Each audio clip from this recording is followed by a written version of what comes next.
You're not wife material. My fiancé smirked moments before dropping to one knee and proposing to my sister at our family barbecue. Applause, cameras. Her fake tears, I said nothing.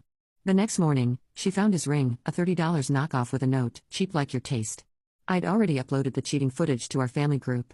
Wedding off, reputation ruined. I toasted them from Santorini.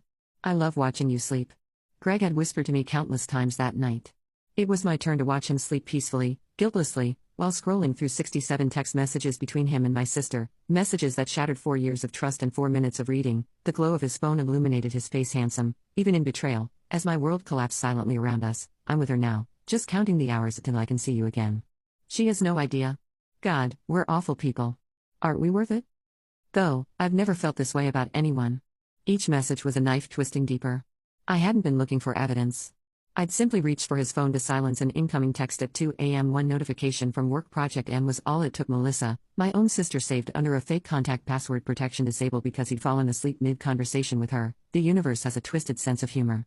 Sometimes 3 hours earlier, he'd made love to me, whispered plans about our future children. Now I sat motionless on our bed, understanding that everything, our engagement, our house hunt, our shared dreams had been built on quicksand. I didn't cry, not then. Something colder, harder took hold. Instead, I carefully placed his phone back exactly as I'd found it, screamed dark, and watched him breathe for another hour, memorizing the face of the man I thought I knew. Greg had always been the reliable one in my life. While my parents focused on Melissa's dance recitals and academic achievements, I built my world around Greg's steady presence. His accounting job wasn't glamorous, but his predictability was my anchor. Every day he'd call at lunch, home by 6:30, takeout on Fridays. That consistency had been my safety net. After years of living in Melissa's shadow, the signs had been there for weeks, maybe months: the declined dinner invitations with my parents, the late nights at work, the sudden interest in his appearance, new clothes, a gym membership, cologne I hadn't purchased. But trust is a powerful blinder. I created explanations, stress at work, a desire to look good for our upcoming wedding, simple coincidences. Everything, okay, babe, he'd asked the previous weekend when I questioned a 2-hour disappearance during a trip to the mall, just grabbing coffee with a client who happened to be shopping. The slight flush on his neck should have been my warning, but I'd nodded and squeezed his hand. Now I wondered if Melissa had been waiting in some coffee shop corner, checking her watch impatiently for my leftovers. The morning, after discovering the text, I became someone else, someone with a mission.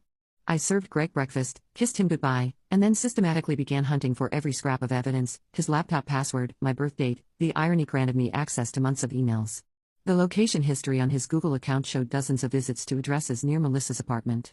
Photos in his recently deleted folder showed glimpses of her apartment I recognized from family gatherings. I called in sick to work that day, and the next methodically, I created folders, screenshots, backups. Not once did I break down, though my hands shook so badly at times I had to sit on them until the